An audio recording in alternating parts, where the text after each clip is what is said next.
welcome to another edition of the MMA Lockcast. I'm your host, Manpreet, aka MMA Lock of the Night, and your boy on social media at MMALOTN. This week we're going over UFC Columbus, which is headlined by a heavyweight fight between Curtis Blaydes and Chris Daukaus. Somewhat put together on short notice, if I'm not mistaken. But still, we're going to get these heavyweights to throw down this Saturday, and it's going to be the second straight event that we're actually going to have in front of a crowd.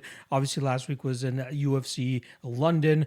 We had a sold-out crowd over there at the O2 Arena. I'm not 100% sure if the Columbus show has been sold out, but I'm sure there's a lot of UFC fans just craving and itching to get back into a full arena of other UFC MMA fans. And yeah, I think it's going to be a great crowd. We got some great fights on tap as well that should produce some fireworks. Not to mention, we got hometown boy Matt Brown coming in and fighting another game veteran like Brian Barberena. We got a number one contender fight in the flyweight division between Askarov and Kai Kara France. A couple other interesting fights. Weird placement in terms of the main event with Alexa Grasso taking on Joanne Wood in the co-main event. Not really understanding the placement there, especially considering there's so many other great fights on the card. But at the end of the day, it doesn't matter where the fights are placed. It's just whether they take place or not. And I'm hoping, knocking on wood, recording this on Tuesday, that none of these fights fall out, because I put in the research, I put in the work, and I would love nothing more than to see these fights actually play out come Saturday night. So remember, it's a 4 p.m. Eastern start time as well with these fight nights. And before I kick anything off, I want to give a quick shout out to my guy Flying Brian J. Finally shipping out his shirts that a lot of people were ordering a couple months ago. Not 100% sure if they are still being sold, but they are nice. They fit very well. The material is awesome. And if he is still selling them, I believe the majority, if not all of the profits, are actually going to a charity. I'll post a link in the description below if anybody wants to get their hands on any of them as well. Again, not 100% sure if he's still selling them. I will reach out to him after I record this podcast and find out. And if he is, link will be in the description below. They got this, they got black and yellow as well. So a ton of great, black shirt with yellow design is what I meant. Yeah, he's got plenty of great quality things on there that you guys should check out. So make sure you guys check out my guy Flying Brian J. But as we always do, and sorry, one last thing I want to just tee up before we actually get into the podcast here. I'm going old school. I'm going one shot through for this entire podcast. I want to try this out once again. It eats up a decent amount of my time in terms of editing each little video and then putting it together and processing each one and then putting it together afterwards. So I want to try this out for this 1 week, see how it goes, and then we'll decide whether we're going to stick with it or go back to doing the each individual breakdown recorded and then stitched together afterwards. So let's get into the UFC London betting recap, which was a slight loss, which halted our 3-event winning streak. No lock of the night play, but the 2 plays that I felt quite confident in did shit the bed. So let's go in the order of largest bets to smallest bets. Largest bet was in the main event, 2.5 units at plus 109 on Alexander Volkov over Tom Aspinall. I got to give my respect to Aspinall, man. He went out there and he wrestled a lot better than I expected him to. Volkov did not see those takedowns coming because you got to credit Aspinall and how effective he was in terms of timing those takedowns and then eventually doing some good work on top. Obviously, Volkov was able to get up after the first takedown, but after that, Aspinall landed another takedown, and it seemed like he was immediately working for that arm lock, which he got and forced Alexander Volkov to tap immediately. So first time Volkov has been tapped that early in a fight, at least at this stage of his career. I know earlier in his career he was struggling with it, but it had been years and years before he had gotten submitted in that fashion or even finished in that type of fashion. So credit to Tom Aspinall. It's still up there in terms of what his cardio is going to look like if he stretched over 5 rounds. But if he has every single skill, takedowns, jiu-jitsu, power, speed, all that, and he can get these fighters out of there within the first round and a half, then I guess we never need to find out about the cardio because you can go out there and just get the job done. So credit to everybody that was on the Aspinall side. I was very adamantly on the Alexander Volkov side. I know when to take it on the chin. I know when to say I was wrong. And credit to everybody that was on the Aspinall Aspinall side. Secondly, actually, you know what? My other bet on that fight was the under 3.5 at 1.5 units at -109. That was a little bit of a hedge in case Aspinall went out there and knocked out Volkov quickly, but he ended up submitting him. Thankfully, it still cashes the under 3.5 as a minor hedge on the main event there. So plus 1.38 units there, which means we lost about 1.22 units overall in the main event. So a decent hedge, not losing that entire 2.5 units just on Volkov because of that early finish. Next up, the co-main event, another spot I felt quite good about. Dan Hooker gets finished by Arnold Allen. That's -2 units at -111. Allen hasn't finished a fight in 8 years, 7 years since he got his last KO. Not really known as a power puncher nowadays, and really thought that Dan Hooker would do a good job in terms of getting out of those bad positions that he found himself in. But man, it looked like he was stuck in mud. He just could not move at all. The difference between Allen and Aspinall's performance, I saw a lot more from Aspinall than I saw from Allen. So there is a good likelihood that I will still fade Allen moving forward. Not saying like I'm on a mission to fade Allen every single time he goes out there. I bet on him in the fight prior against Sodiq Yusuff. I thought he was a great spot there. But if they actually put the Calvin Kattar fight together, I will more than likely have my money on Kattar, as I do think he's a much better minute winner. His durability seems to be okay, since the Max Holloway beating he took almost 2 years ago, or a year and a half at this point in time. But if they make that fight, I'll probably still go on the Calvin Kattar side. Credit to anybody that took Allen. Hooker, that weight cut was just not good for him. And he couldn't do anything to stop what Allen was doing that night. And then lastly, the other win, Molly McCann, 1 unit at -124. That cashes for 0.81 units. I felt pretty good about that bet and wish I went a little bit deeper on it. But again, I like fading both of these women. I just decided that Molly McCann was the fighter not to fade that night. And luckily she came through via devastating knockout via spinning back elbow, I believe it was. So all in all, -2.32 units on the night, -33% ROI. That halts a 3-event winning streak. But that does not halt the momentum and the confidence of your boy. Taking a minimal loss there, and especially over the last 4 events, I think that still only brings us down to like +5 units or +6 units or something like that. But I like a couple spots on this upcoming card that I can't wait to break down for you guys. Just a reminder, the Patreon is where you guys are going to be able to find all the early plays. All the plays are still free, especially now that I'm on not on a 3-event winning streak. But the plays don't get released to the public until Friday. So that's the day before the fights. More than likely lines start moving around that time. I made my lock of the night play last night, Monday evening, I believe it was. And I also made another play on a different fight. But yeah, I'm really looking forward to this lock of the night play because I feel pretty damn good about it and feel like it's going to cash. And that will be 3 straight lock of the night plays that cash if I can get my hand raised this weekend. Again, you guys can find that on the Patreon. Link is in the description below. $5 a month gives you early access to a bunch of stuff. Best bets and props article for the entire card, prize picks tips, a great Discord community, and I'm going to be adding a couple other things very shortly there. Going to be talking to the members and seeing what else they would like to see on the Patreon. But I already feel like I drop so much on there for those guys, but I want to continue to give as much value to them as possible. And for $5 a month, again, it's a great bang for your buck. Very cheap, but you get a ton of great and hard, earnest work in there as well. Lastly, shout out to Coolbet. Use promo code MMALOTN2, and that's they'll match your initial deposit up to $200. It's a great site. Sometimes they're a little bit slow in terms of updating their odds, which allow you to take advantage of certain spots that you might have been sleeping on, or you can even parlay props, something that a lot of degenerates like myself like to do. So if you want to go out there and do that, make sure you guys check out Coolbet. They've been awesome to me. They've been awesome as bookmakers as well in terms of any issues that have come up with them. Very responsive, and they do a damn good job in terms of making things right. So make sure you guys check out Coolbet, promo code MMALOTN2. That's the number 2, and they'll match your initial deposit up to $200. All right. Like I said, we're doing this in one shot. So I'm going to get right into the first fight. There's no need to mess around here.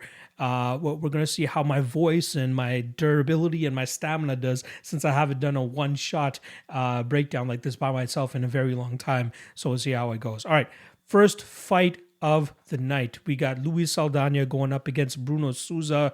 We got -105 on Saldana and -115 on Souza. There's even some places where you can see -120 on Saldana and +100 the return on Souza. So let's just call this a pick'em fight pretty much, right? Both guys, mainly strikers. Interested to see how they clash here, especially with their specialties, right? You got Souza, who's coming from the Lyoto Machida camp, who likes that wide karate style, very bouncy on his toes, likes to kind of, either blitz forward and use his attacks, straight shots down the middle, or blitz out of any offensive attacks coming from his opponent.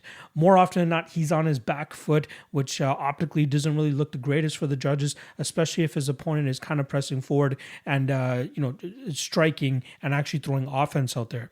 The interesting thing about this fight is that Saldana actually shares the same coaches as a former foe of Bruno Souza, Kamala Kirk.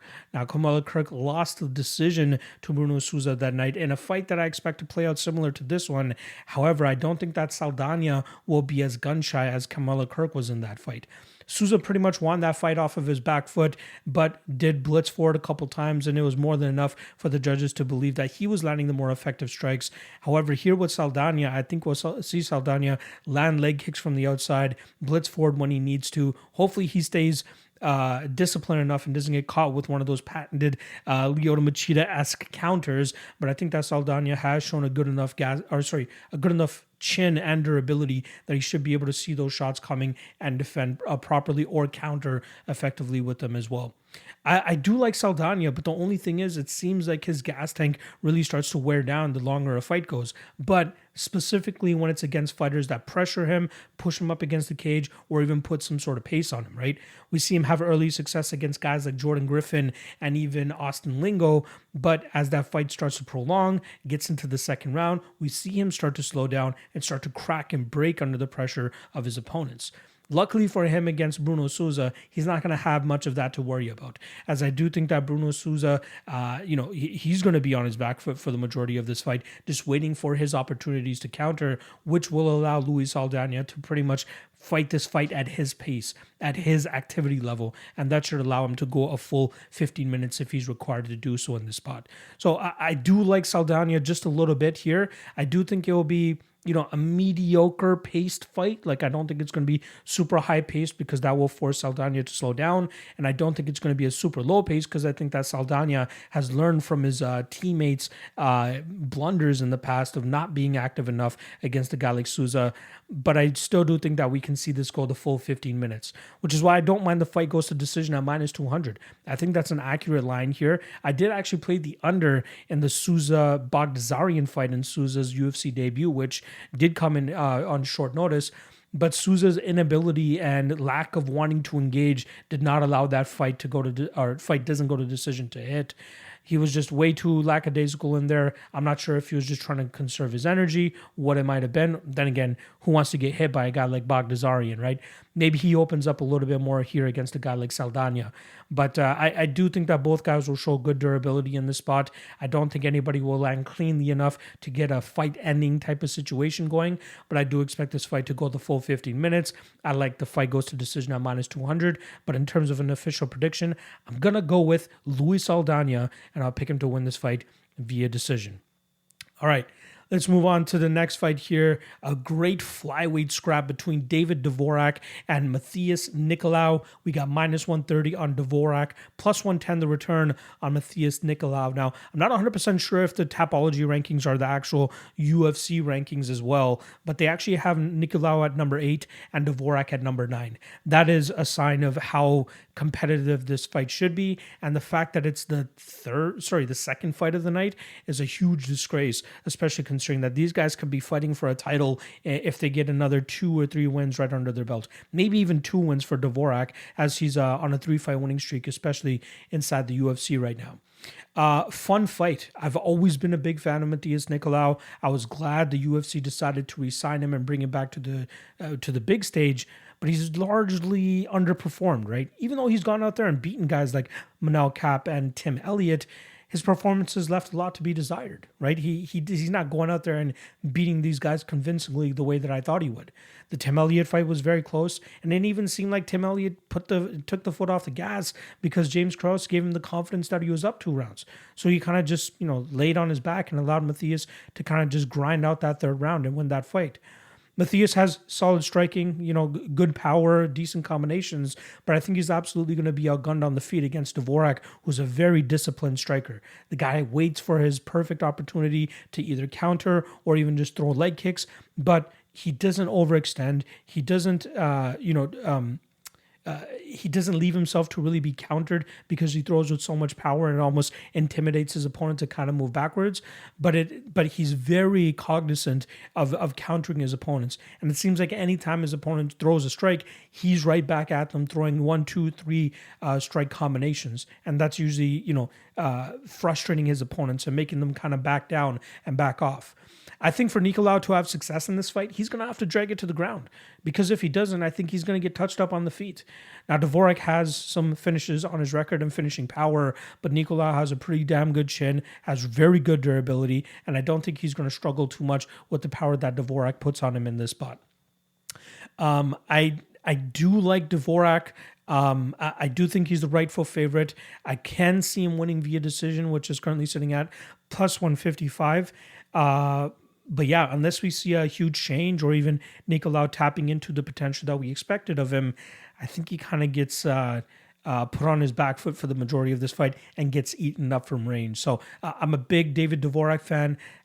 Again, combinations, great discipline, doesn't have really any wasted movement. His takedown defense looks very good as well, but this will obviously be the biggest test that he's faced to this point, and I think he'll pass it with flying colors. So I like David Dvorak here. I'm going to take him to win this fight via decision.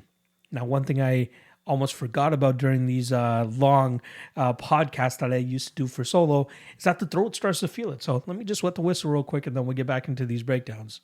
Ooh, that feels good.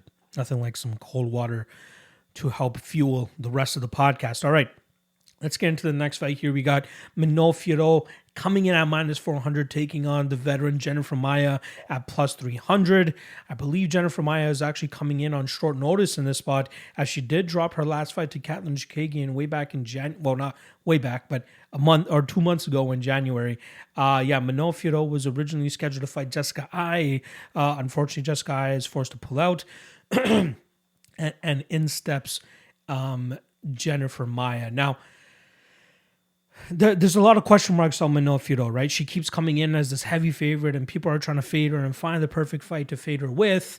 Unfortunately, I think they're going to be, ripping up another ticket here if they're trying to go that value route and take the Jennifer Maia side of things here. Fiorot is a great striker who's improving every aspect of her game, and outside of the first loss that she had in her first fight of her career, she's been improving on a fight-to-fight basis. Heck, she's even pulling out takedowns in her last fight against Mayra Bueno Silva, who on paper had the better jiu-jitsu, just was not able to show it that night. Fiorot is quite big for this weight class as well. I believe she's coming in at 5'6". Let me just get that number correct again. Yeah, she's coming in at 5'7" compared to Jennifer Maia, who's going to be coming in at 5'4". So she'll have a 3-inch height advantage. And I think it's going to play out similar to the Katlyn Chookagian fight for Jennifer Maia, right? Katlyn did a really good job in terms of putting output together from the outside, striking, throwing combinations, and then getting out of the way from anything that Jennifer Maia was throwing in return. And I think that we'll see Fiorot kind of replicate that game plan, but maybe even get a finish in this spot because of how quick she is. Her speed will obviously be a huge advantage in this fight, not to mention how much power she throws with as well. Jennifer Maia, it's been a long time since she's been knocked out, but I feel like this is a perfect intersection of trajectories for these fighters where Fiorot could absolutely put a stamp on this fight. Not to mention Jennifer Maia taking this fight on short notice, trying to right the wrong of her last fight, but I think she's biting off more than she can chew at this moment in time, and Fiorot should absolutely go out there and do work against Jennifer Maia. Now, Maia is a great, striker in her own right. Well, she's a solid striker in her own right. She has good kicks. She comes from the Shuta box camp, but she has a decent jiu-jitsu game as well if she requires it. But I just don't think that she's going to do a good job in terms of getting this fight to the ground. She has a 28 or 38% takedown defense accuracy. Fiorot seems to do a good job in terms of, always keeping her hips below her, in terms of always, minding her balance. Like when she closes the distance, she's bringing her feet with her and she's throwing her strikes, and she's making sure that she's always balanced at all times. Because if there's a takedown that comes in as a counter to her strikes, she has enough space between her and her opponent that she can either push them off, stuff the takedown, or even pivot off and get off on the angle so their opponent whiffs on a takedown attempt. And Jennifer Maia is no Khabib or no Tatiana Suarez or anything in this division, so I'd be surprised if she's even successful on any takedowns in this spot. I think Fiorot is going to be very strong in this spot, and it's going to cause Jennifer Maia a lot of issues, especially when they clinch up with each other. So, yeah, I think Fiorot is worth the minus 400 chalk in this spot, because I think she'll do a good job in terms of keeping this fight standing and then just replicate what Katlyn Chookagian did. Not a lot of fighters can do that, right? And I'm not saying that Fiorot is going to go out there and throw as many strikes as Chookagian does, but I think we saw from the Mayra Bueno Silva fight, we saw from the Tabitha Ricci fight, like, again, those are obviously not Jennifer Maia type fighters, but we saw her implementing something that has given Jennifer Maia issues in the past, and that's fighters that crash forward, throw the combinations, and then get out before getting touched. And I think that's what we're going to see here from Fiorot. So I'm big on Fiorot. I think she's, she will more than likely be challenging for a title within the next year or two, especially considering the lack of challengers out there for Valentina Shevchenko, who finds herself fighting Taila Santos in June this year. But after that, it's pretty much wide open. If Shevchenko goes in there and does what she does, more than likely, Manon Fiorot is going to be the one waiting for her in the wings. I'm expecting Fiorot having to take at least one or two more fights before she gets a title shot. But given the way she's dispatching of some of these chicks, given the way that I think she'll dispatch of Jennifer Maia, it's going to be very difficult to deny her of a title shot, considering how impressive she has been. So give me some Manon Fiorot. Give me some Manon Fiorot inside the distance. And yeah, I think the hype train continues to roll on here at a pretty good clip. All right, let's move on to the next fight. We got Askarov, Khizriev going up against Denis Tiuliulin. Absolutely butchered that name, but I'm going to do my best to make it better. But then again, I'm just going to go with Denis for the rest of this podcast. In terms of odds, obviously heavy chalk on the Khizriev side. He's coming in at minus 600 now, plus 425 the return on Denis Tiuliulin. A ton of steam coming in on Khizriev over the last couple of days, and rightfully so, right? Denis is coming in on short notice in the spot, albeit he seems to be in shape, right? He's a big 185-pounder, and the fact that he didn't ask for a catch weight for this fight leads me to believe that this guy's just been in the training room just waiting for his opportunity to get the call up to the UFC. He recently, within the last year or two, moved over there to Extreme Couture, and you see him in the corners of some of his fighters, right? Of those Extreme Couture guys. I think he was in the corner of Sean Strickland last time around, if I'm not mistaken. Big 185er, a striker with some decent power in his hands, and Khizriev on the other side. He's exactly what you expect from a Dagestani fighter. Likes the takedowns, wants to get you there, and just absolutely drown you there, either with ground and pound or eventually find a submission to get you out of there. My slight concern in this spot is the crazy transformation that we've seen in Khizriev over the last 5 years. If you guys go back and watch his fight with Artur Magomedov, you see like a stick figure. Like the video and picture is all grainy. You barely see like the details of the fight, but you can just see these stick figures in the distance kind of fighting each other. And that's when Khizriev used to fight at 170 pounds. He fought Husimar Palares at 170 pounds before he made his Contender Series debut. Then when he got to the Contender Series, that's when he decided to go up to 185 pounds. Now it slowly seems like he's bulking and building up to that weight class, but it is a little bit of a concern that this is only going to be his second fight at 185 pounds. He stands at 5'9" compared to I believe it's 6'1" of Denis Tiuliulin. Let me just confirm that number real quick. 6'1" for Denis. and then you got 5'9" for Khizriev. So Khizriev is going to be at a what 1, 2, 3, about a 4-inch reach or a height disadvantage, and this might be the first big middleweight that he's going to go up against. Are the takedowns going to come as easy for him? I think they will. Like Dennis still seems to struggle a little bit in terms of shucking off takedowns. But even as a second last opponent, Ikram, let me just get the guy's name again here real quick for you guys. Ikram Ali Askarov from Brave CF41. It took him into the third round to get Dennis out of there. And I see the under 1.5 roughly hanging around -180 for this fight. I don't know if it's going to be that easy for Khizriev to get him out of there. Like, what if he struggles to get him down? And then in the clinch, what if Dennis just punishes him with knees up the middle? Like that, those things are real in my opinion. Those are possibilities in this fight. Not saying I'm trying to make a case to back Dennis as an underdog here. I don't think he wins this fight. I'm just trying to think that this could possibly go over the 1.5 mark. Even the Khizriev via decision, that intrigues me ever so slightly. That's currently sitting at +700, +500 on a couple of spots. That's absolutely a possibility. Again, it took like 11, 12 minutes for another guy who's already a 185-pounder to get Dennis out of there. Now Dennis is getting much better training than he used to. He's training on a daily basis against, legit killers. It might be harder for Khizriev to get the takedown in this spot. So I'm not laying the juice on Khizriev here. It's more so seeing how he fleshes out at 185 pounds and even fighting a guy that maybe doesn't even deserve to be in the UFC, but seeing how he deals with the size difference that he's going to be dealing with here. Because if he continues at 185 pounds, he's going to be dealing with these big guys more often than not. So the pick is going to be Khizriev. I think he still gets him out of there, probably TKO later in this fight, but I think it's going to be over that 1.5 round mark. So, I like Khizriev here. I'm going to take him to win by second or third round TKO, but I'm going to want no action on that fight because I just want to see how Khizriev fills out at 185 and how he deals with a much bigger opponent. And last thing I want to say about Dennis, out of his 10 wins, only 2 of them are against guys with winning records. So a little bit of a padded record on his side of things, but that also goes to show what kind of a fighter that we're dealing with here as well. All right, let's move on to the next fight. We got Danaa going up against Chris Gutierrez.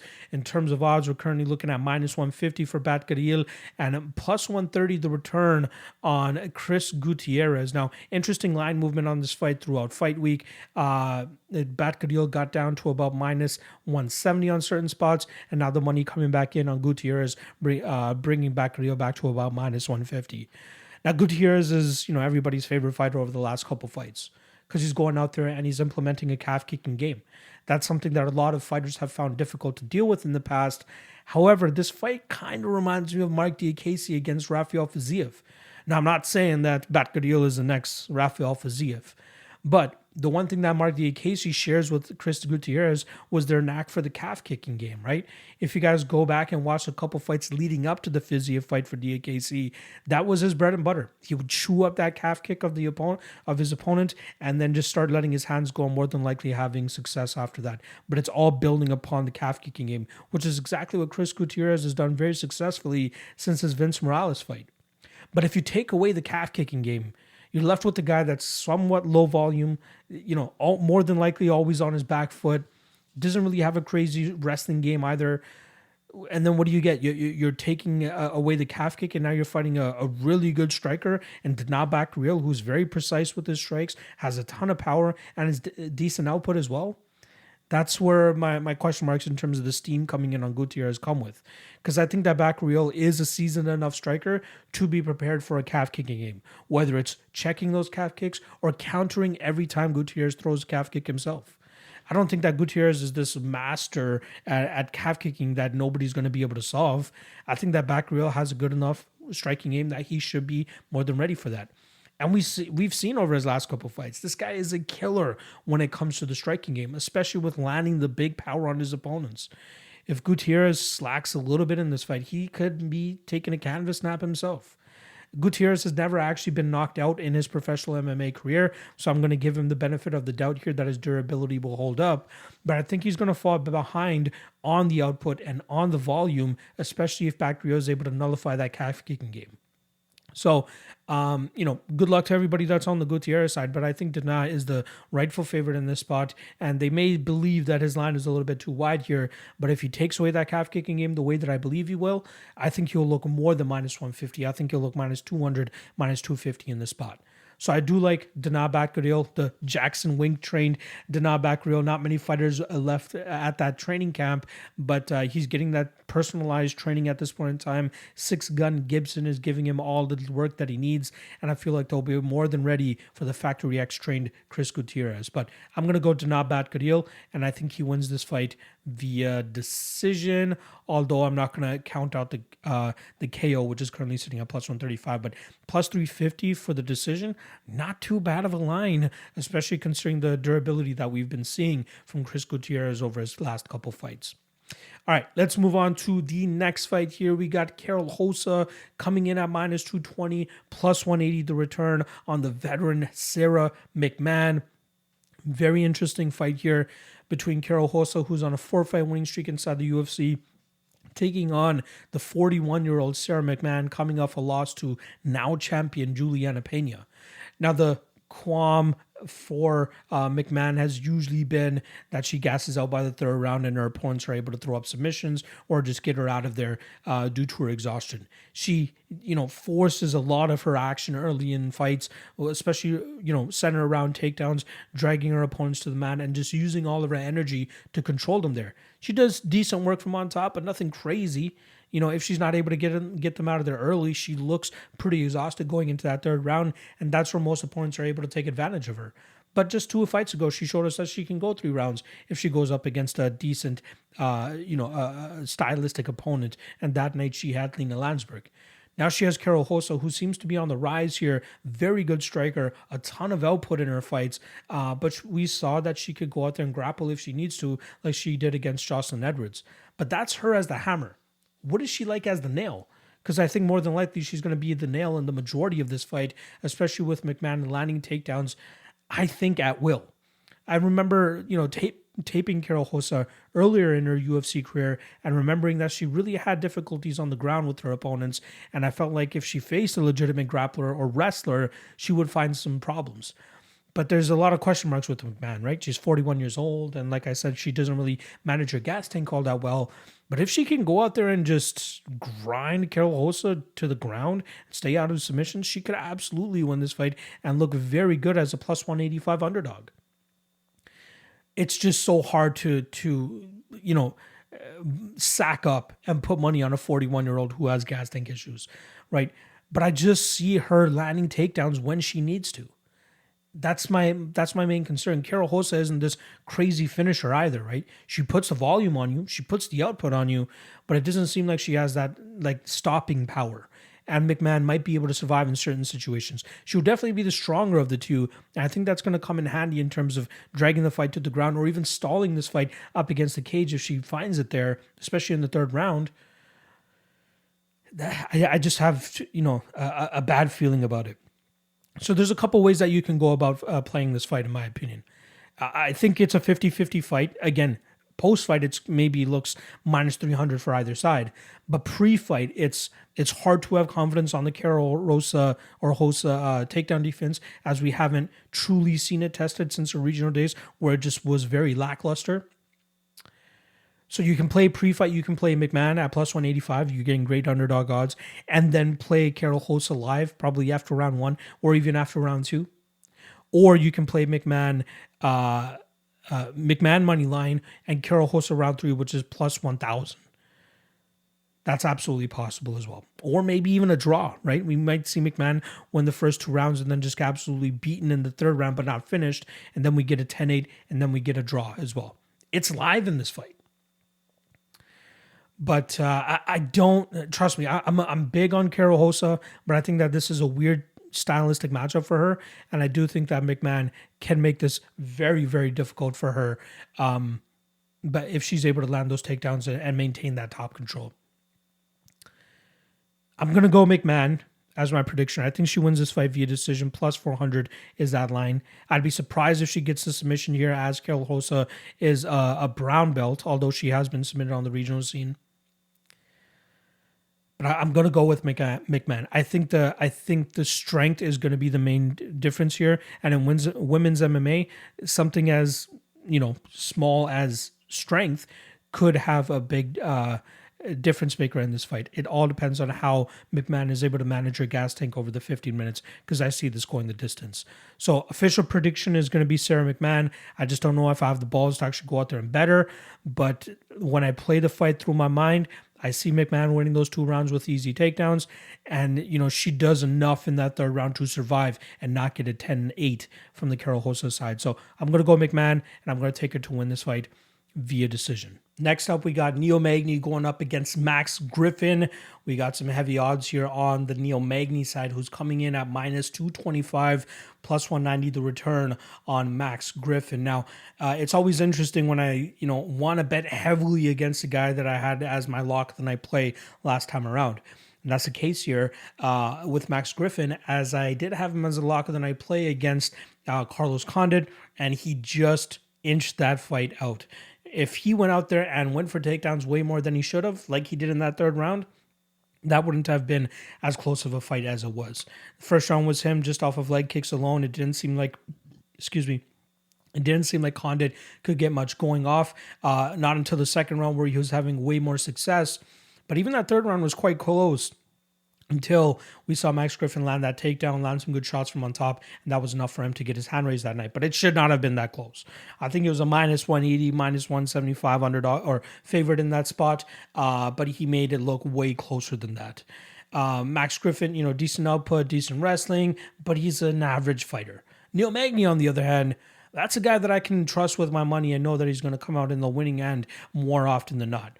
I've hit him at underdog spots in past fights like Li Jingliang, and even most recently against Jeff Neal, because he is a very difficult style to deal with for a lot of fighters. The guy's all action. The guy's all pressure. The guy's go, go, go, right? His striking, it's not the most technical. It's not the nicest, but he puts a pressure on you that forces you to respect him. And more often than not, he is able to force his opponents onto their back foot. And then from there, he kind of just touches them up from the outside, or engages in the clinch, where he's very strong. Like, he has that gangly strength for some reason, where he's able to just get the underhooks against his opponents, beat them up in those realms, and get their back, drag them to the ground, and just beat them up in that position. He is an energizer bunny that's very difficult to deal with for a lot of fighters. And I feel like Max Griffin is one of those guys that he can deal with just like that. Now, if Griffin wants to go out there and grapple and try to spam wrestling or anything like that, I'd be surprised if he has any success, or has much success similar to what Michael Chiesa was able to do. Chiesa is very good with his jiu-jitsu, right? He's very heavy from on top. It's very difficult to get that guy off of you, and Neil Magny found that out the hard way. But if you look at any other fight of Neil Magny, whenever he gets taken down, he does a really good job in terms of getting back to his feet, creating scrambles, digging the underhooks, getting the butterfly guard going, and then pushing off and getting back to his feet. He makes his opponents work, and I just don't think that Max Griffin can hold up with that type of pace. I'm not sold that Max Griffin has crazy knockout power either, but it's safe to say that Neil Magny has damn good durability, right? I believe the last time that he got finished was against Santiago Ponzinibbio a handful of years ago, but that was a 4-round fight where he got his legs absolutely chewed up. Now, I get it. Max Griffin is kind of active with his leg kicks at times, but he's not kicking like Santiago Ponzinibbio's kicking. Guys have tried to implement that kicking game against Neil Magny in the past, but he does a good job in terms of nullifying that by putting pressure on them. It's very difficult to kick the legs when you're on your back foot for the majority of the fight, and that's exactly what I think Neil Magny will be successful with here. I think he can beat him up in the clinch. I think he can beat him up at range, and I think he even beats him up on the ground.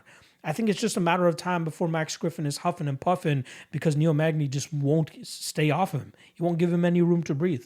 Neil Magny is a fighter's fighter. That guy just goes out there and just fights, and it's very difficult to deal with a guy like that. I really like Neil Magny in this spot. I think this line is a little bit of a gift, honestly. I think he makes this look like a minus 400 performance, because he's really good at pushing his opponents backwards, and I think that that's where Max Griffin struggles here.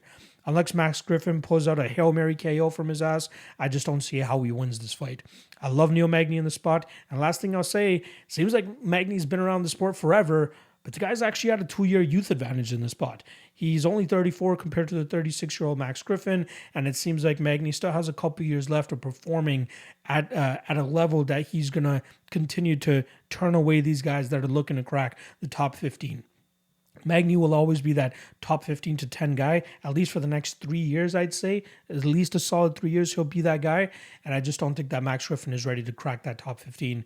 Sure, Carlos Condit's a good win, but Neil Magny is going to make you work way more, and I think he's going to struggle dealing with that pressure. So give me Neil Magny here, even minus 230. I wouldn't mind a straight bet on that. I think he's more than worth the chalk in this spot. I think he gets it done via decision. I'd kind of be surprised if he actually gets Max Griffin out of there. All right, next up, we got Mark Diakiese going up against Vyacheslav Borshchev. This kicks off the main card in terms of odds. We currently have Borshchev sitting at minus 155, plus 135 the return on Mark Diakiese. Now, Vyacheslav opened up at minus 155. He got bet down to minus 200 at a certain point, but a ton of money coming in on the veteran Mark Diakiese, bringing that line down back to minus 155 for a Slava clause.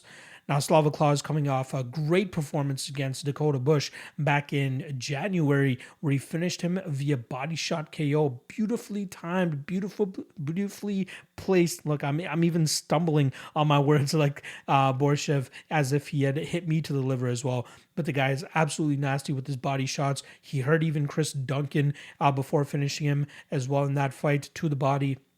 But yeah, he put a complete ass whooping on Dakota Bush. Now, Borshchev is like if I'm not mistaken, the kickboxing coach over there at Team Alpha Male. Gotta believe that he's working on his grappling game. But if you guys look back at his regional run, that's where he seems to show the biggest flaw. But it's not a huge flaw because he's done a good job in terms of nullifying it. And the majority of his fights, always getting back to his feet and just dishing out the damage with his striking. Mark Diakiese will likely have the speed advantage in this fight, but I think he'll have the overall mixed martial arts advantage too. I wouldn't be surprised to see him go out there and try to take Borshchev to the ground. I don't know how successful he'll be with controlling Borshchev there, but I do think that he'll add that to kind of a couple things that Borshchev is going to have to worry about, which won't allow Borshchev to really get off on, his stalking type of game. The guy likes to go out there, throw combinations, and with head kicks, really dig to the body. But when he's having to, deal with the threat of a takedown, deal with the threat of level changes, and, even the speed of Diakiese, I think he could struggle in this spot. I'm interested to see if Diakiese goes back to his calf-kicking ways. I feel like Borshchev is more than seasoned enough of a striker to nullify that, but it would be interesting to see Diakiese actually go back to it and see if he can find any early success with it. But I think as an overall MMA fighter, Diakiese has a little bit more to bring to the table, not to mention the experience that he has. Gone up against much better fighters than Borshchev in the past, right? Borshchev could be the shit. But I still have some question marks in terms of what he brings to the table against legitimate competition, and this is his first fight against legitimate competition. I'm not saying that Diakiese deserves to be a giant favor or anything in this spot, but I do favor him ever so slightly because I think he can put together a better 15-minute fight than we're going to see from Borshchev. Now, Borshchev could, starch him, and he could get him out of there in the first round or two. Then, of course, he's going to be worth that minus 155. But I do like what Diakiese brings to the table here. And I wouldn't mind an underdog shot on him, as I feel like he has been proving a lot more in his fights compared to what Borshchev's been going up against and the level of competition he's been going up against as well. So give me Mark Diakiese here, even by decision at plus 300. I don't think that's a bad spot. I think he goes out there and does some solid work, puts together a full MMA game, and hopefully shoots for takedowns, because if he doesn't, I think Borshchev will have a solid amount of success on the feet. All right, let's move on to the next fight here. We got Alexei Oleinik going up against Ilir Latifi in a heavyweight fight. In terms of odds, we got minus 190 on Latifi and plus 165 the return on Alexei Oleinik. This is going to be a car crash, right? This is two heavyweights that have interesting styles. Obviously, Oleinik, hundreds of fights at this point in time. I'm exaggerating a little bit, but it seems like he has a ton of fights under his record. But more often than not, he wants to drag the fight to the ground where he can implement his superior jiu-jitsu. Latifi, on the other hand, power puncher, but also likes to go for the takedowns where he can use his strength to really bully guys into positions and kind of just control them in certain spots. That's how he beat Tanner Boser after giving up a pretty bad second round. He goes out there and just takes Boser to the ground and just grinds him out over the last 4 minutes of that fight, takes home a decision victory. He only landed 10 significant strikes in that fight as well, which is very interesting. But in this fight against Oleinik, I'd be surprised if he looks to get this fight to the ground. Maybe he trusts his top pressure and thinks that he can stay out of any trouble that Oleinik might throw up from off of his back or any reversals that Oleinik might look for. But I wouldn't suggest that for Latifi, man. I think that Oleinik might be able to find reversals, find his way on top, find a choke, find an arm, whatever it might be. That's why I wouldn't, really suggest that Latifi looks to get this fight to the ground. Throughout Latifi's career in the UFC, he's landed 16 takedowns. That seems to be his go-to. But he does have a ton of power in his hands, and I'm hoping that he goes out there and trusts that power and puts it on Oleinik, eventually finding that knockout.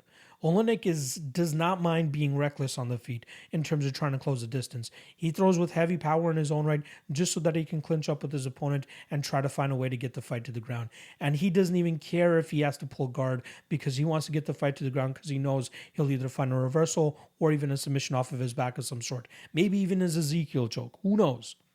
But there's two ways I can see this fight going. I could see, a clinch fest where both guys are trying to assert dominance, but Latifi's strength will more than likely be the difference maker, allowing him to stay safe in the clinch or even on the ground. Or Oleinik's reckless entries into some of these exchanges might get him knocked the fuck out. And I'm not even counting out a possible Oleinik knockout either. Like, he could possibly clip Latifi and get him out of there. So I'm seeing the over 1.5 currently sitting around -160, -170, meaning the under is around +140. I don't mind the under 1.5. I'm expecting this to be a car crash right off the bat, and I'm expecting somebody to get their head taken off almost immediately. So there might be the cheeky bettors trying to take the over, thinking this is going to be a clinch fest. But given Oleinik's recklessness at times, I think he's going to pay for that, or Latifi might get clipped clearly on the chin here, and he might get put out. So I'm actually going to go Latifi first round knockout, but the under 1.5 is probably what I'm going to be looking at most, and will likely take a shot on the under 1.5 as a possible dog that I play at +140. But Latifi will be the pick.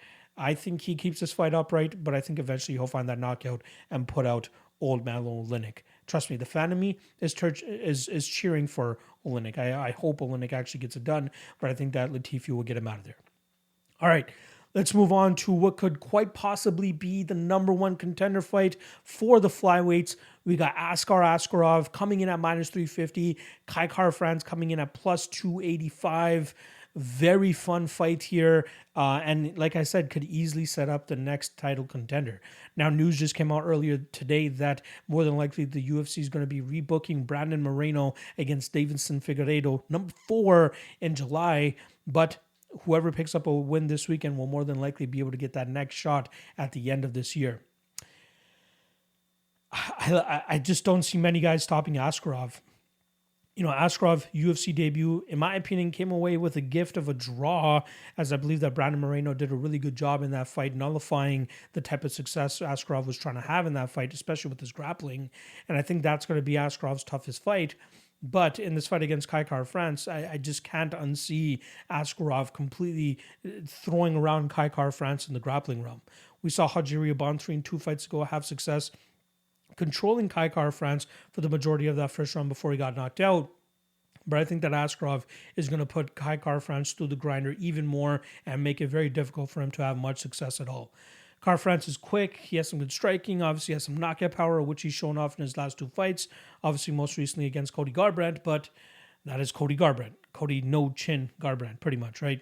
Askarov, from what we've seen to this point, has a damn good chin. Very rarely do you ever see him rocked or hurt or even any type of danger in the striking realm, but he's going to have to mind his P's and Q's here against a guy in Kai Kara-France who could definitely go out there and find the knockout. The only time we really seen Kai Kara-France deal with a heavy grappling approach was against Mark De La Rosa, who went 1 of 7 on takedowns against him. But we know that Askarov is on a completely different level when it comes to the grappling realm. Even though Askarov has a 28% takedown defense rate, he still managed to land 11 takedowns in 4 UFC fights. That 28% takedown accuracy rate tells me that he likes to go out there and shoot takedowns. He will be persistent with the takedown even if he doesn't get it on the first, second, third, or fourth attempt. but his best work comes against the cage. And that's where I think that Kai Kara-France is going to struggle to get away from Askarov. We saw Askarov deal with the guy who's similar size as Kai Kara-France in his last fight against Joseph Benavidez, and we saw him just absolutely ragdoll Joseph Benavidez in those spots. And I was backing Benavidez in that spot. I think a lot of people were forgetting what kind of scrambler and grappler Joseph was, but Askarov shut all of that down and made it look very dominant as well in that performance. We could maybe attribute it to it being the ghost of Joseph Benavidez, but I thought, if anything, Benavidez would still be able to hold his own in the grappling realm. Unfortunately, he was not able to, and Askarov absolutely dominated him. We've seen Askarov beat guys like Alexandre Pantoja as well, who's a very high-level flyweight, who could possibly beat Kai Kara-France in his own right. So I like Askarov quite a lot. I think he'll do a very good job of dealing with Kai Kara-France, pushing him up against the cage. Dealing with the clinch wrestling is going to be a very tough task for Kai Kara-France because he needs that space to let his striking game go. If he's going to be backing up the entire time and dealing with the pressure of Askarov, he's not going to have much success at all in this spot.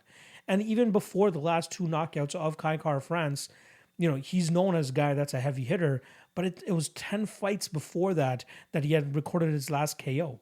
So maybe it could be, the durability issues of Cody Garbrandt as to why Kai Kara-France was able to get that knockout. But even the finish he got of Hajiri Bontarine, that was kind of impressive as well. But again, nothing on tape has shown me that Askarov has a chin issue or has a durability issue. I think he's going to time those strikes very well, close the distance, push him up against the cage, and drag this fight to the ground and just grind his way to a decision victory. So I do like Askarov a good amount here. Last thing I'll say, at times it does seem like Askarov is a little bit of a slow starter. So if Kai can get off on him early here, maybe around 1 KO is plausible. But after that, I think he just absolutely puts him through the ringer, and the knockout power of Kai will more than likely diminish, especially as the minutes pass by with him getting put through the grinder. So I'm going to go Askarov, and I think he dominates this fight pretty much the entirety of it, and he wins this fight via decision. All right, let's move on to the next fight here. I believe we got 3 fights left, and it is the hometown boy Matt Brown going up against veteran Bryan Barberena. We are pretty much looking at a pick'em fight here with Matt Brown coming in around -110, Bryan Barberena at -110 as well. These guys were scheduled a couple times in the last couple years to fight. Now, hopefully they're going to finally get it done this weekend, but good God, am I looking forward to it. I tweeted out earlier today talking about how Matt Brown performing in front of his home state, his home crowd, there's no way he doesn't deliver on violence. And he has a willing dance partner in Bryan Barberena who's more than likely going to oblige with a violent type fight. So I'd be surprised if there's much grappling going on in this fight. I do think that we'll see Barberena, stuff any type of grappling attempt that Matt Brown will try to throw at him. And then from there, I think they're just going to be forced to strike and just bang it out. Matt Brown did hang up the gloves back in 2017 or 18, I believe it was, after he knocked out Diego Sanchez, but the love for the game came knocking on his door once again, and since then he put together a 2-2 record, 3 of those fights actually coming via stoppage as well. I think both guys have shown a little bit of diminishing durability. Bryan Barberena obviously hurt plenty of times against Jason Witt, but dealing with Matt Brown's power is going to be another issue for him as well. But even Matt Brown, I think he's going to struggle with his own durability issues. Not to mention he's like 41, 42 years old. Bryan Barberena is a younger guy, less damage on his body, but I do think he'll eventually find that knockout blow against Matt Brown here, which is why I really like the fight doesn't go to decision, which is currently around -130 or -140, depending on what book you're looking at. Now, this fight reminds me of the Paul Craig and Nikita Krylov fight we just had this past week, simply because, the last 3 fights for Nikita Krylov all went to a decision, but before that were all finishes. I'm talking 32 straight finishes before his last 3 fights. And they had the fight doesn't go to decision roughly around -200. I think that was a gift of a line, and I think it was just a little bit of recency bias considering the couple decision fights that Krylov went to. But even looking at the other side for Paul Craig, never been to a decision outside of that one draw that he went to against Shogun Rua. Now, I think we're getting the same thing here with both guys who are mainly known as finishers or even be able to get finished on their own end. Let me just quickly pull up the number here in terms of fights that we have between the two. 49 out of 65 fights total combined have finished inside the distance for Brian Barberena and Matt Brown. That's 75%. Right now, the line indicates a 57% chance of this fight finishing inside the distance. So right there, you're already getting about 18% value if you do go out there and try to mimic what historically happens in their fights, and that's the fight not going to a decision. So I am leaning the Brian Barberena side. He's not the 41-year-old. He's the one that can still go out there and throw massive heat in his shots. And I'm expecting this fight to mainly play out in the striking realm. And if that's the case, I think one of these guys is going to go out there and get the knockout. I think it's going to be Barberena. Last thing I'll say about this fight, more often than not, when you look at the statistics in Brian Barberena's fights, 30% of his strikes go to the body. It wasn't that long ago that a lot of people kept saying that Matt Brown has a horrible durability, especially to the body, because there were several fights where he had gotten hurt to the body or even finished by shots to the body. I'd be surprised if the veteran like Brian Barberena didn't pick up on something like that and actually go out there and try to implement that himself and try to get Matt Brown out of there. So I'm going to go Brian Barberena as the pick, but rather than picking a side here, again, the odds are great on either side. So if you have conviction on one side or the other, I'd go with the money line. But I would cover both instances here and take the fight doesn't go to decision, because I think more than likely this fight finishes inside the distance and we see Brian Barberena get his hand raised via knockout. So like I said, official prediction there, Barberena inside the distance, which currently sits at plus 315. I think that's a steal. And not to mention Barberena in round 3, because I do think that Matt Brown slows down later that fights go, plus 1050 on Barberena round 3. I think that's damn good as well. So give me Barberena inside the distance, but give me the fight doesn't go to decision as the main bet in that fight. All right, 2 fights left. Let me quickly wet the whistle and let's get this thing done with.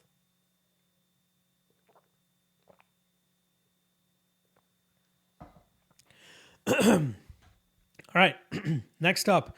Very puzzling that this fight is in the co-main event slot, but it is what it is. Maybe they're trying to build up one of the fighters here. We have Alexa Grasso coming in at minus 235, plus 200 the return on Joanne Wood. Very intriguing fight here. We got the obviously rising star in Alexa Grasso, and then Joanne Wood, who seems to be on her way out. Again, puzzling positioning for this fight. But what I find most intriguing about this fight are the odds, right? Obviously, Alexa Grasso should be the favorite, but the one issue I have with this fight is if Joanne Wood is able to go out there, not get finished, and put out the output that she normally puts up, this fight's going to be close. Now, I get it. Grasso's the more technical fighter. She'll likely land the better strikes, but she needs to make them look significant. If she doesn't make them look significant, and if both girls are landing at the same clip, this fight's a toss-up, right? I believe Grasso has the better striking. I believe she has the better technique. I believe she has the better footwork. But if Wood is going out there and putting up just as much output or more, the judges might see that. And they might be like, okay, she's more active. Maybe she hit her more. Maybe she deserves a decision. Grasso needs to make it look clear. Grasso needs to land shots that are going to pop Joanne Wood's head back. She needs shots that's either going to drop Joanne Wood. Speaking of which, she hasn't recorded a knockdown inside the UFC. So that is a little bit of a concern. I don't think she's even recorded a finish in the UFC either. Let me just quickly confirm that, because I believe... Yeah, she got finished by Tatiana Suarez back in 2018. But yeah, she hasn't recorded a finish since 2014, almost, just over 7 years ago, when she finished Lita Gray, a 4-1 fighter. That was her 6th ever fight, and she finished her in the first round. That was her only finish. So, is she going to finish an aging and withering Joanne Wood? Who knows? But it needs to be clear and it needs to be decisive, which is why I can't be uber confident on the Alexa Grasso side. Don't get me wrong. I'm still picking Grasso to win. She should win this fight. But I think the odds are just a little bit too wide on this spot, and not taking into consideration that Joanne Wood is always in close fights as long as she's not getting finished, like the Jennifer Maia fight or the Tyler Santos fight. But given Alexa Grasso's history, she's not much of a finisher in her own right. Nor does she record many knockdowns, if any knockdowns at all. So those are the big question marks for me. For me, I take the fight goes to decision at minus 250 over Alexa Grasso. because I think this goes the full 25 minutes. And Grasso sitting at minus 235. You're only paying 15 cents more to take the fight goes to decision and possibly cover a robbery, which is absolutely in play in a spot like this. So I'm picking Alexa Grasso to win. She should go out there and land the better strikes.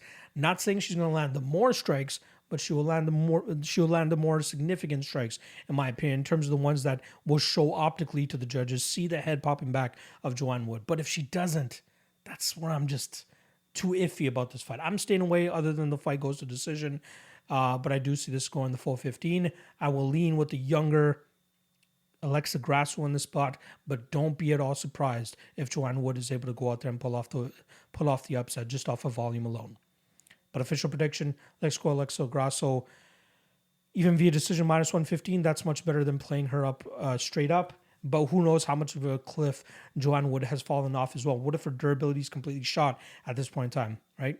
Tyler Santos was able to get it out of there, but Santos is way more of a aggressive and meaner fighter than Alexa Grasso in terms of getting finishes. All right. I'm sure I've made my point in terms of how close that fight could actually end up being, but I'm not going to be that value guy going to bet Joanne Wood in this spot. I just would rather stay away from this fight than bet any side at all. All right. That brings us to our main event of the night. We got minus 410 on Curtis Blaydes and plus 310 the return on Chris Daukaus. I really like Curtis Blaydes in the spot. Now, some people might be, turned off just because of the knockout losses that Curtis Blaydes has taken in the past, but I don't think that Chris Daukaus presents the raw power that guys like Derek Lewis and Francis Ngannou have been able to, since those were really the only losses on Curtis Blaydes' record. Right, Daukaus does have knockout power, but I just think it's required that it's behind combinations and having the speed advantage over his opponents. I think that's where he's able to get those knockouts. His hand speed is great. He more often than not is able to find the chin of his opponents. But this is not Alexei Oleinik. This is not Shamil Abdurakhimov, right? This is Curtis Blaydes, who does well from fighting at range, right? Even against Derek Lewis a couple fights ago, he was chewing up Derek Lewis from distance. But it was just his knack of, okay, I need to get this fight to the ground, so I'm going to shoot a takedown at a certain point. Derek Lewis was more than ready for that and made him pay for it. But I think that Blaydes, even if he gets touched by Chris Daukaus here, should be able to get through it, should be able to get his hands around him, and then drag him to the ground. He is a big heavyweight, and I think he's going to really showcase that strength advantage here over Chris Daukaus, who's been looking to get his weight down and try to use his, his mobility and his footwork a little bit more to get that advantage over his opponents. But it's going to be very difficult to do so when Chris Blaydes is, closing distance with that double leg and just absolutely mows him over and gets him to the ground. And, I don't think he'll have too much issues in terms of passing his guard, getting to dominant positions, and either getting ground and pound off from on top or even finding a submission of his own. I like Blaydes a decent amount in this, like I said. I think it's very easy to break down this fight. Blaydes can play on the feet for a bit, and I think he's rangy enough and mobile enough to stay away from the big power of Daukaus, or even use, his takedowns as counters whenever Daukaus decides to throw his combinations or throw his strikes. That's where I think that we'll see Blaydes get his takedowns going. Even if Blaydes somehow corrals him, pushes him up against the cage, I think it's just a matter of time before he drags the fight to the ground. I think Blaydes inside the distance here is very live, as I don't think that Chris Daukaus will provide much issues or much resistance off of his back, which will allow Blaydes to kind of just, glide into positions where he wants to, and then he'll find the one where he can either posture up or find a submission and get him out of there. So yeah, I like Curtis Blaydes a lot. You guys can parlay him out here. I think I'd be surprised if Daukaus gets the finish. Daukaus KO is obviously a decent hedge. However, I just don't think it's going to be needed here. I think Blaydes can go deep into this fight if required. I'm not sure if Daukaus will be able to. And the longer that this fight goes, I have question marks about Daukaus' ability to maintain his power from the first round onwards. So, I'm going Blaydes. I think he runs through Chris Daukaus here quite easily. I think he gets him out of there probably by round 2 or round 3. So, official prediction, Curtis Blaydes, let's say round 2, TKO via ground and pound. All right, that is a wrap on the podcast. It feels nice to actually do it in one shot. I didn't feel that bad, although I really need to figure out how to, get from my notes up there and get it somewhere where I'm not always looking up to my right. I'm thinking of getting like an iPad or something that I can just look at my notes just right down in front of me, so it's easier rather than always just looking up at my notes up on my screen to my top right. But I liked it, felt good. I might continue to do it. Depends on what the reception is going to be like. If you guys enjoyed this one shot type of thing, let me know. If you guys prefer the, every time I finish researching a breakdown and releasing it as soon as I'm done doing the breakdown, let me know that as well. But I really enjoyed this. Once again, shout out to my guy Flying Brian J, Flying Brian. Again, I bought the shirt. It's not like he sponsored me or anything like that. Love the shirt. Check out the Patreon as well. Right now, again, this is Tuesday. I have my Lock of the Night play posted on the Patreon. It will drop for free to the public on Friday. Lines may not be the same. That's something I can't guarantee, but that's the obvious, that's the obvious benefit and perk of being on the Patreon. You get my bet as soon as I drop it. Not to mention, I'm going to be looking to get into UFC 273 in the next couple of days. And I know it's 2 weeks away, but I want to get into it as early as possible. And you guys will start to see the best bets and props start to drop on the Patreon as well for that fight, for that event specifically. So make sure you guys check out the Patreon. Link is in the description below. $5 a month, best bets and props article, a great Discord community, a prize picks tips, a bunch of other great stuff on there. And one more thing that I'm looking to add there, but I'm going to see what the Patreon members think first before I actually pitch it to the public here. Secondly, make sure you guys check out Coolbet. Use promo code MMALOTN2. That's the number 2, and they'll match your initial deposit up to $200. Check out their platform. Great website. You can parlay props. You can have a serious degen moment when you're on there as well. Trust me, they're very good at what they do, and great analytical tools for you to use to kind of see how you're betting, what you're good at, what you're not good at, and how you can improve your game as well. So make sure you guys check out Coolbet. All right, that is a wrap. Appreciate everybody checking out the podcast. Hit that like and subscribe. A ton of other great content coming for you guys throughout the week. Thursday, propping you up with my guy John. Friday, Ultimate Wayne Show. Haven't announced the guests yet, but I will do that as soon as I can, as soon as I confirm them. And then Saturday, Fight Day Live Chat, 1 p.m. Eastern. That's it. Then we got 1 weekend off. No UFC on the April 2nd weekend, so we can take a little bit of a breather. But we're right back at it for UFC 273 the following week. All right, love you guys. Appreciate the support. Oh, last thing I want to say. I hope you guys enjoyed the props you should have bet video that I dropped for UFC London. That's something I'm going to look to do for every single event as well. A quick 5-6 minute video where I go over the best props that cashed on the previous event. I'm hoping that it picks up some steam, especially with people that don't really like betting in particular, but they also just want to see what prop bets actually hit as well. So I'm hoping that picks up some steam because I think that could be a pretty big series and very easy to do as well. So go check that out on my channel as well if you haven't already, if you want to know the best prop bets that cast for UFC London. All right, I've been jabbering too much. My throat's really feeling it. Appreciate the love, appreciate the support. Hit that like, hit that subscribe. Good luck on your bets this week, and I'll see you guys throughout the week for the rest of my content.